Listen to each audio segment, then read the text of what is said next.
하나님의 말씀은 두 곳을 보겠습니다.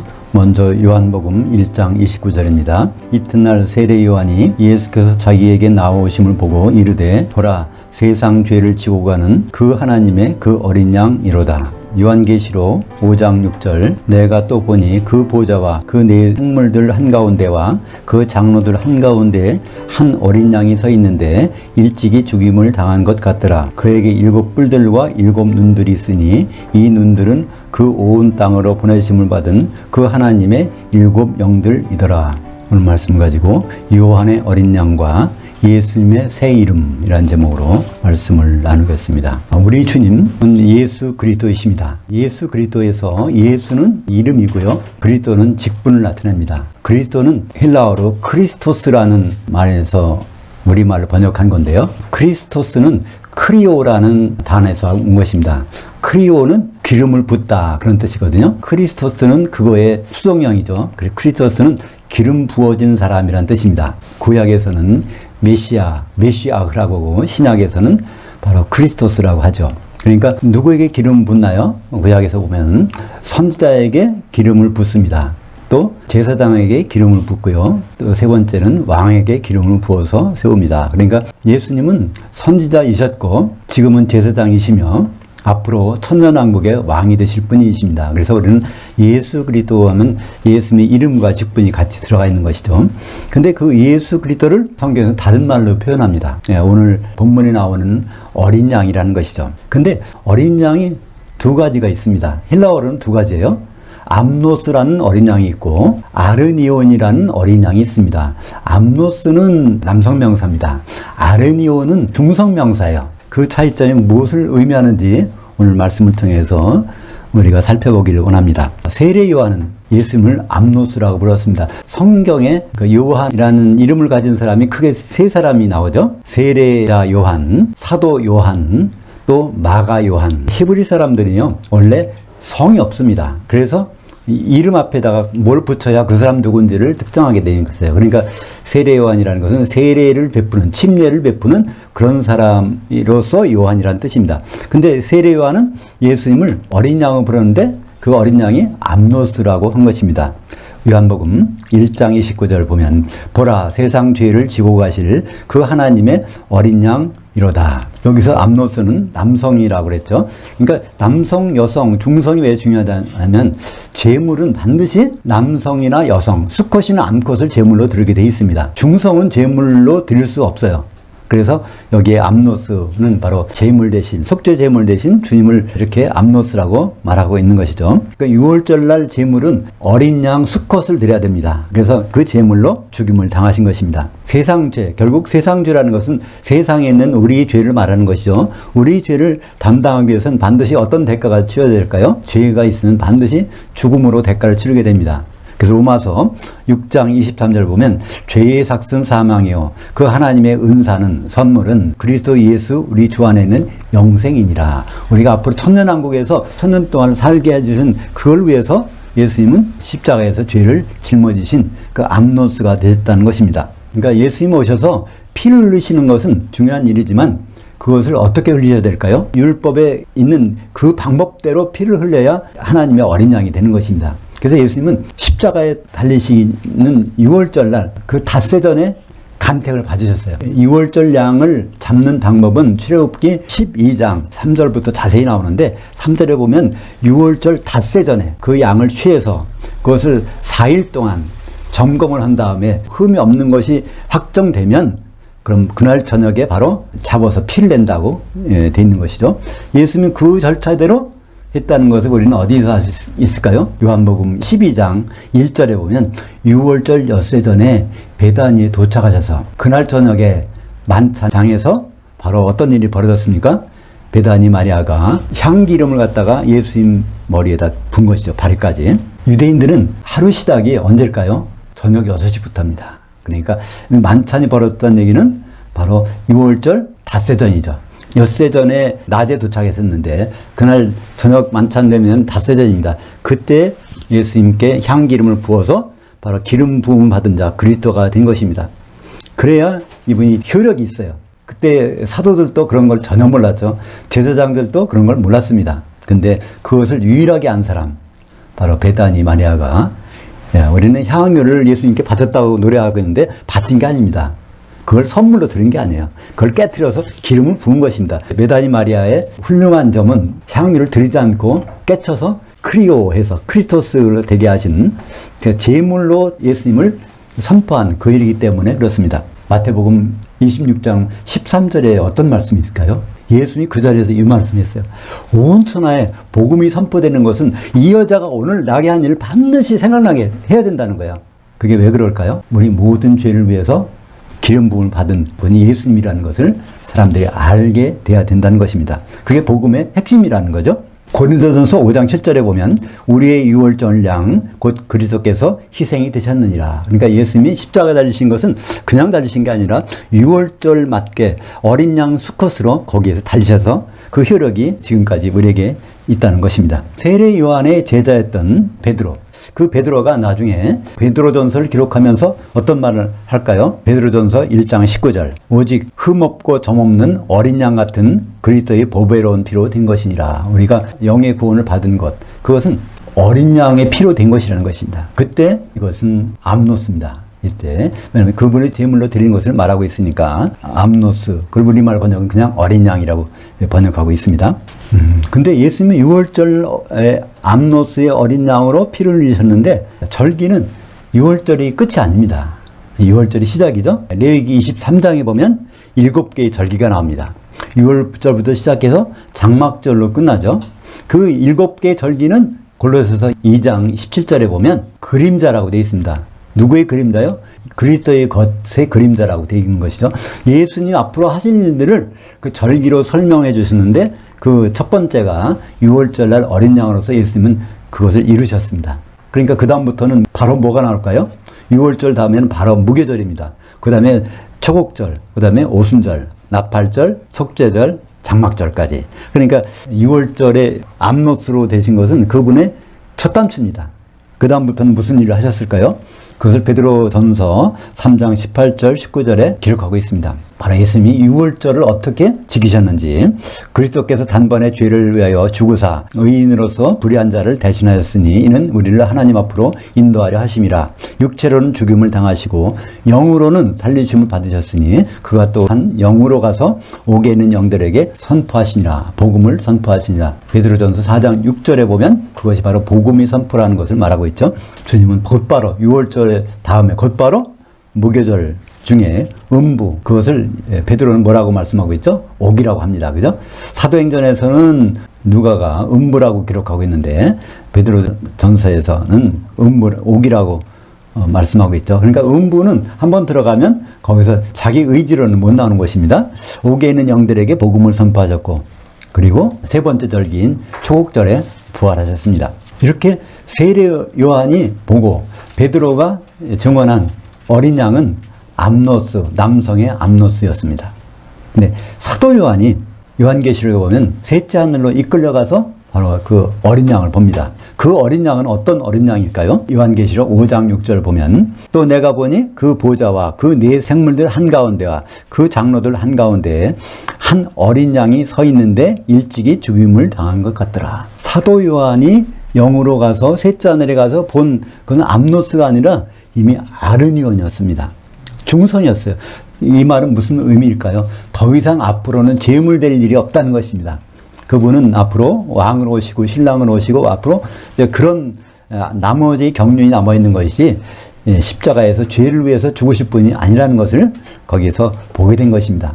그러니까 사도 요한이 알아봤으니까 어린 양 같은 그 아르니온 같은, 그러니까 사도 요한은 처음부터도 그 내용을 알았기 때문에 부활하신 예수님을 만났기 때문에 거기서 부활하신 예수님을 아르니온이라고 이렇게 보고 있는 것입니다. 모든 제물은 반드시 암컷과 수컷으로 구분돼서, 그러니까 중성인 것은 제물로 드릴 수가 없습니다. 근데 그가 본 사도 요한이 셋째 하늘에 가서 본 예수님 어린 양은 남성이나 여성이 아니라 바로 중성으로, 그러니까 제물 될 일은 다 끝나신 것입니다. 마치신 것이죠. 이 아르니온이라는 어린 양, 이것은 부활 이후부터 주님을 이루는 새 이름이 되었습니다.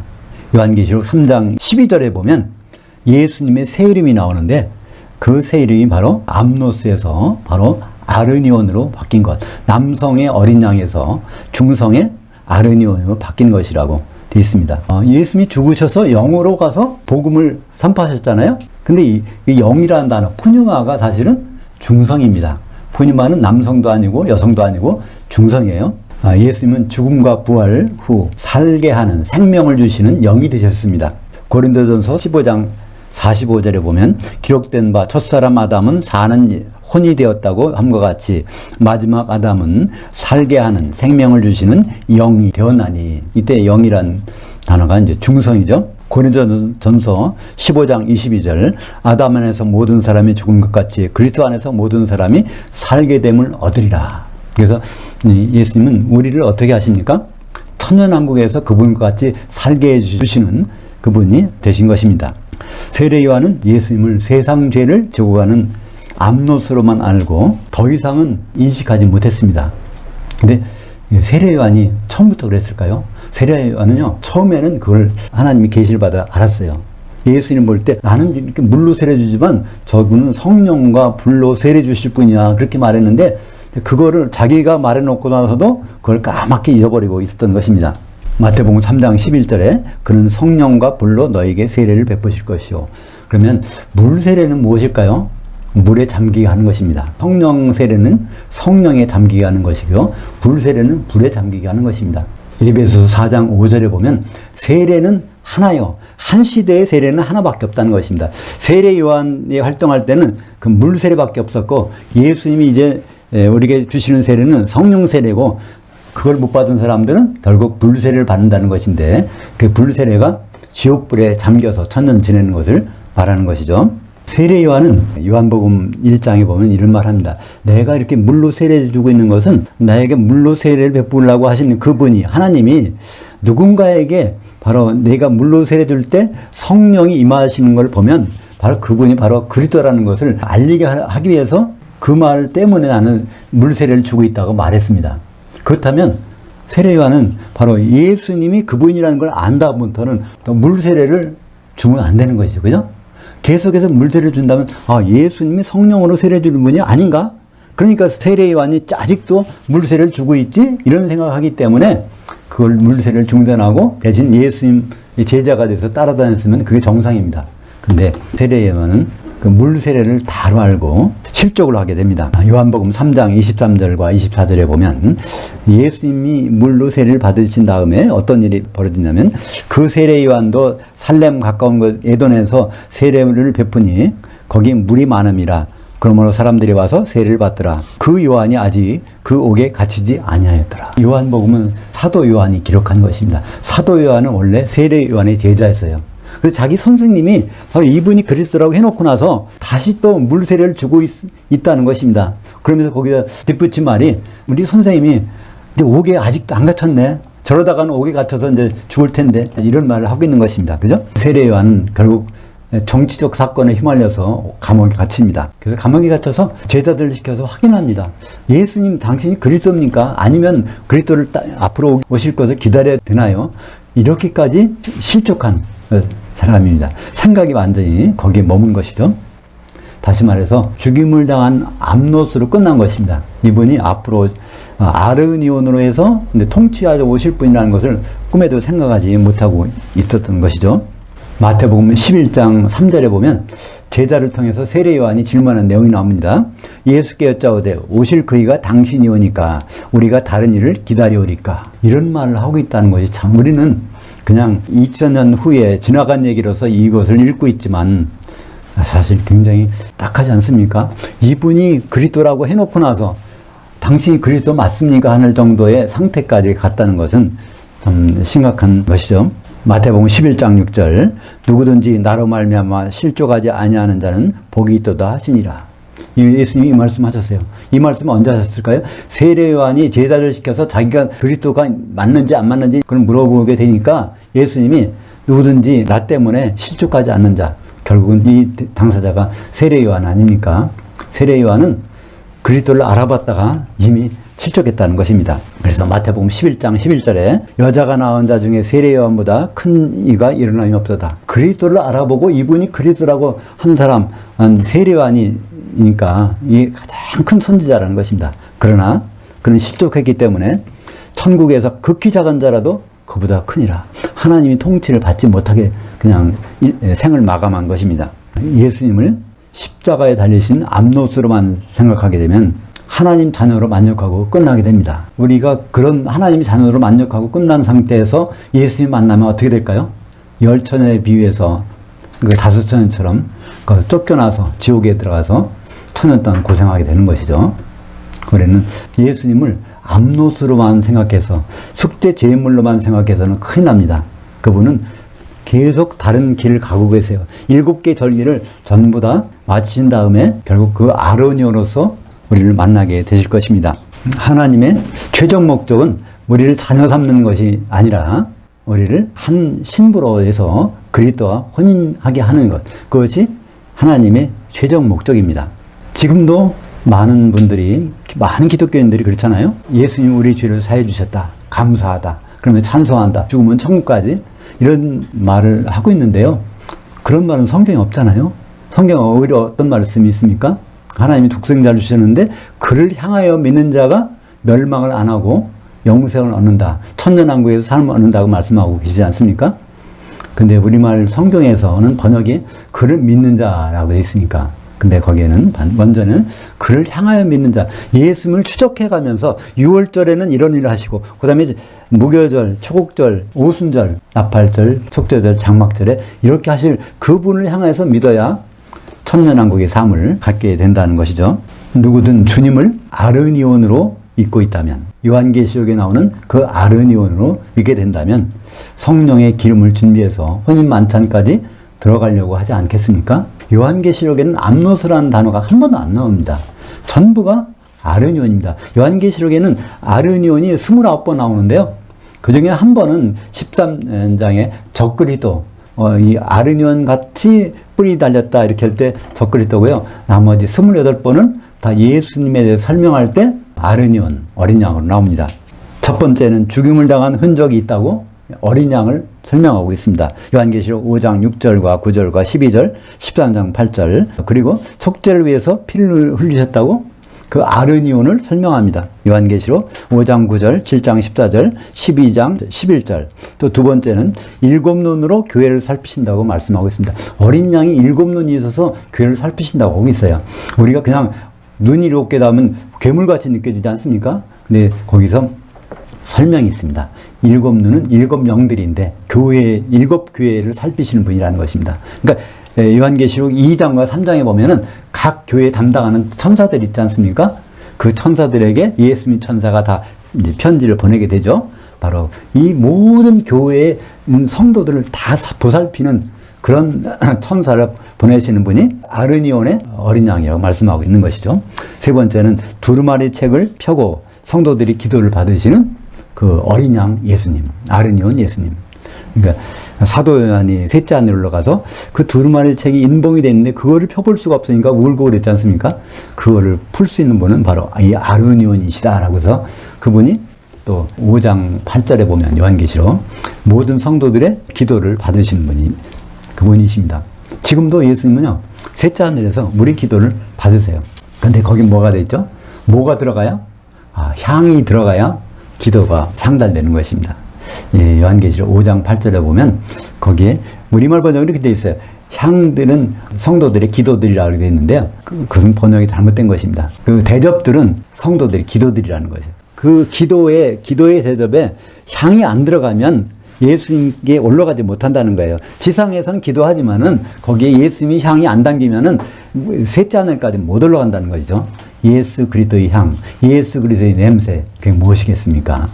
우리가 예수님 몸을 이룰 때 몸에서 채취가 나죠. 사람마다 몸에 채취가 나지 않습니까? 우리가 그리스도의 몸을 이루고 있다면 그 몸 냄새가 향으로 돼서 셋째 하늘에 상달될 것입니다. 네 번째는 이기는 자들 위해 장막을 치신다고 되어 있습니다.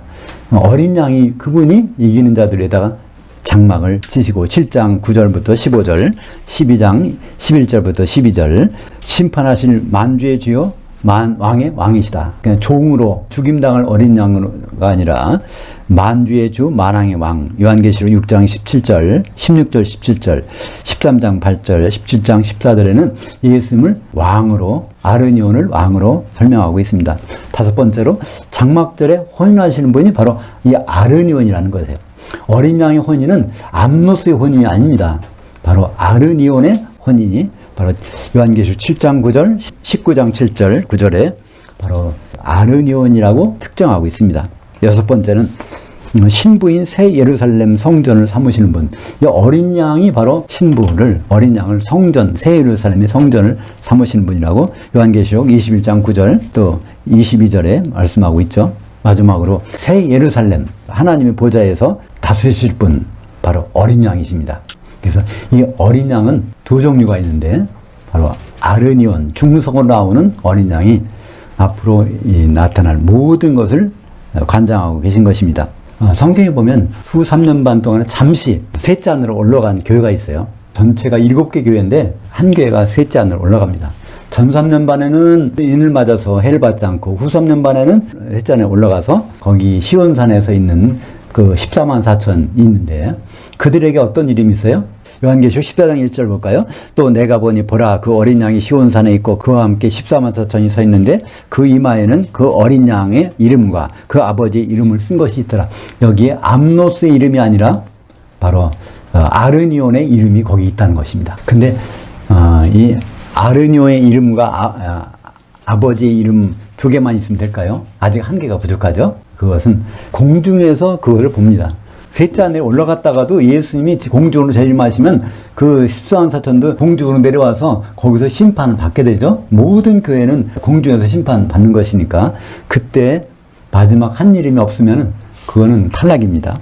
천국은 다른 말로 하나님 나라라고 그러는데 그 나라라는 뜻은 통치라는 뜻이 있습니다. 그러니까 하나님 아버지께서 이 천국에서 통치하시는데 통치의 목적이 무엇일까요? 통치의 결과물을 보면 통치의 목적을 알 수 있습니다. 요한계시록 19장 6절 보면 할렐루야 주 우리 하나님 곧 전능하시니가 통치하셨도다.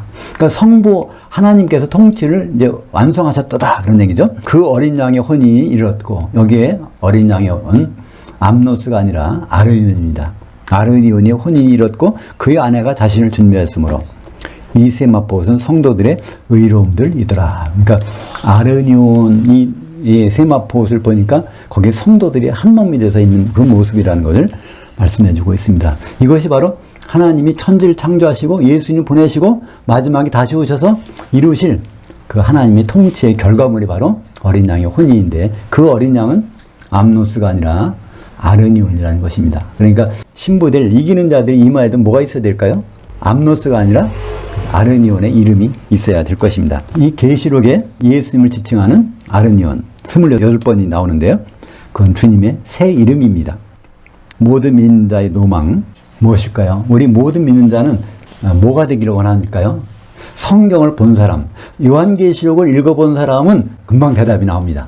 아, 내가 이기는 자가 되겠구나. 그런 결심이 있습니다. 그죠? 이기는 자는 바로 예수님과 1000년 동안 통치하고 그 다음에 백보천심판대에 심판관으로 앉고 새 예루살렘이 성곽이 되는 자리니까 그죠? 이기는 자가 되면 모든 것이 만사 형통입니다. 근데 이기는 자에게는 세 가지 이름이 있어야 됩니다. 14만 4천 시온산에 올라간 14만 4천도 세 가지 이름 없었어요. 두 가지밖에. 근데 이제 공중에서 이기는 자로 인정받으려면 세 가지가 있어야 되는데 요한계시록 3장 12절 볼까요?